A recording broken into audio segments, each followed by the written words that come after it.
Yo, what's up guys, welcome back. So next match, Cross-Banlist Cup. Let's zoom in, let's take a look.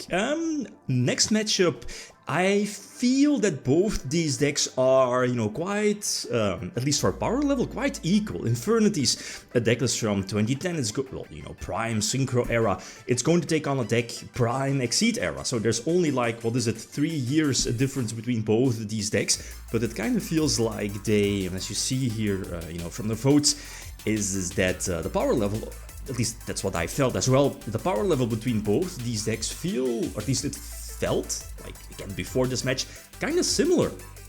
Synchro spam versus Exceed spam, but, and people see that Infernity has a slight chance over windups, but in all honesty, like before this matchup, I was like, stuff like Shockmaster, windups, simply having the much stronger plays, even, going first, for example, having access to, let's say, Magician Shark, Windup Factory, right, to get those pluses immediately, while on the other hand, Infernities is a deck that, is somewhat relying on the Synchro Summons, the graveyard, heavily relying on the graveyard and on setup. Infernity is a deck that needs time to set up, and that's of course much different compared to windups. At least that's what I felt before this matchup. So here, the thing for windup here is that I guess for a windup you could like play it somewhat aggressive, as in use double factory here in this case, and then Shark and getting a couple of searches and potentially go all in next turn or maybe the turn after. But I guess, keeping Thunder King or going for Thunder King, kind of preventing Infernities from playing, I guess is an okay strategy as well. But here, I feel it kind of backfired.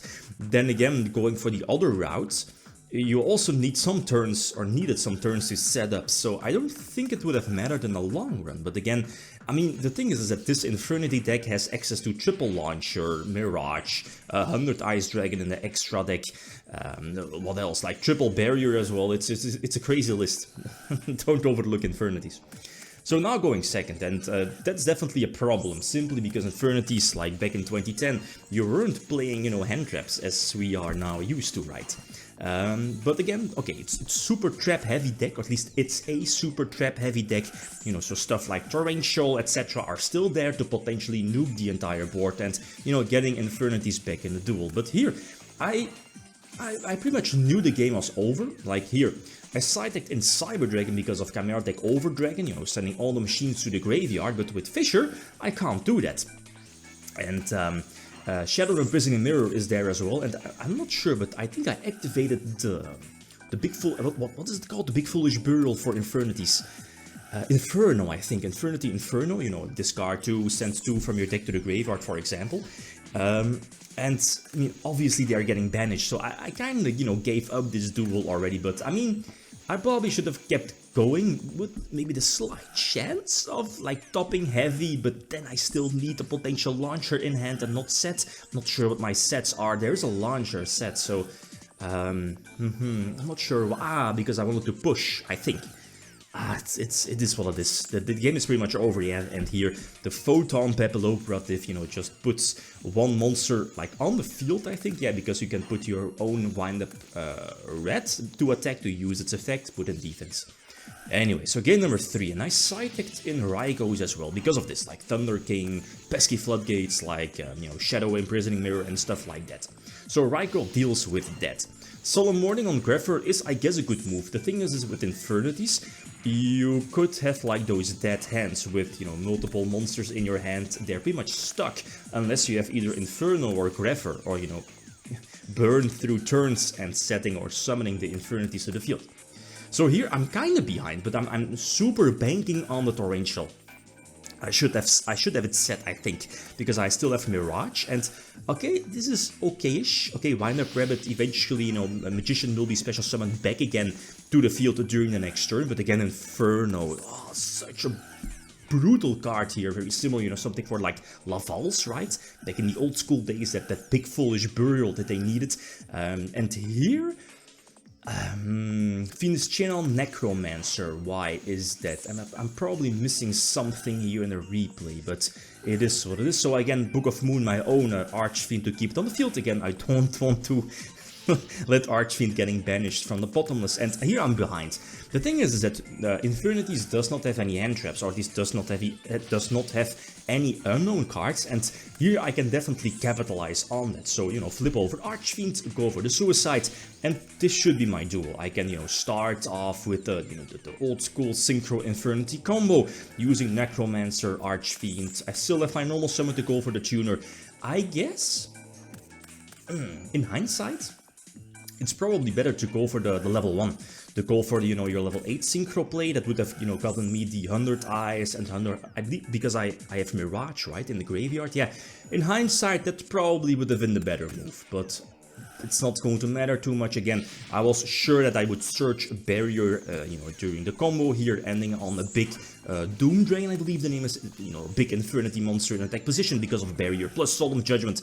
Again, that's easy GG here in this situation. So another Barrier search, Doom Dragon, you know, popping something for some small burn damage, and the rest can just attack for a game. So yeah, in hindsight, and going for the level 1 tuner was, or at least would have been better compared to the, you know, I mean, Beetle opens up those level 9 synchro plays, but here in this case, no Trishula, because it wasn't out yet, because this is a TCG list. Okay, so game number 4. This looks scary from like the wind-up perspective, like Infernity setting 1, set 3, that could be a Raikou and then, you know, some traps. But like we see now that it's not really threatening. But okay, let's go for it, let's try. My Archfiend gets bottomless, so I need to recover and search another Archfiend. That's super terrible, but I think that's my only play. So flip over Necromancer and try to make a big synchro play. I think so. Mistworm, yeah, I run into Torrential, and I believe Barrier is my last set. Yeah, but I think I needed to commit, right? That's the thing with both these decks. I think so. You definitely don't want to give, you know, your opponent the time to set up, right? And that's the thing with both these decks. You don't want to give Infernities the time to set up their graveyard, while on the other hand, if it windups, especially when they have like the factory, it's so hard to give them more extra turns, because, you know, they'll search those combo pieces and they'll eventually go for Shockmaster and go for game, or in case of Infernities, make big synchros and push for game. Okay, so final duel, Thunder King, and I get Heavy Storm, so it wasn't looking too great, but making that old school move of keeping Carl in hand for, you know, potential Dust Tornado. This, I guess, is an understanding move, like, you know, protecting your Thunder King, because you're still with your normal summon, and I guess you want to play around the bottomless, targeting the face down. It was a Dust Tornado, again, Dust and set Carl, you know, old school move to, you know, get that Carl safely to the field. And, but I need to get rid of the Thunder King. Luckily, there is no big follow-up play after the wind-up Send Mighty. Monster Reborn, I guess it's not... Well, I guess maybe you could, like, reborn the Thunder King here in this situation, right, in main phase 2.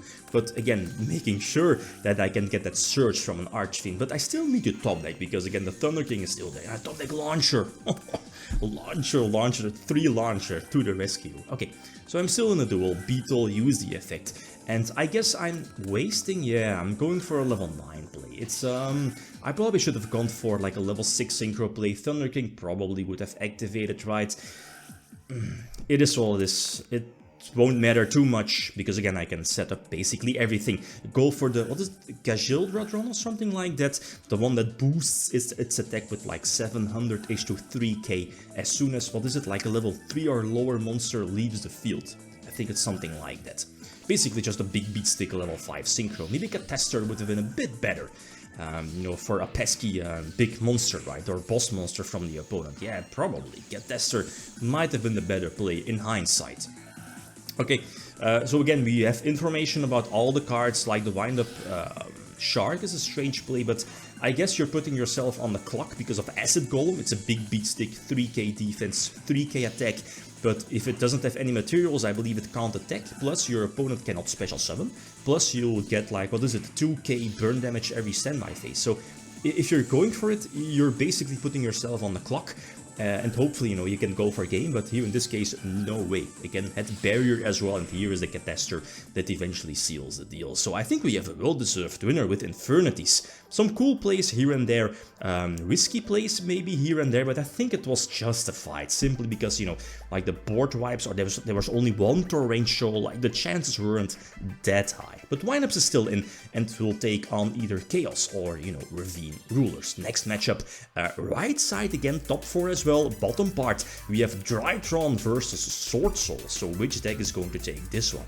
Okay, guys, that's it. Thanks for watching. Feel free to leave a comment or like if you enjoyed the video. Big Tim signing out. Peace.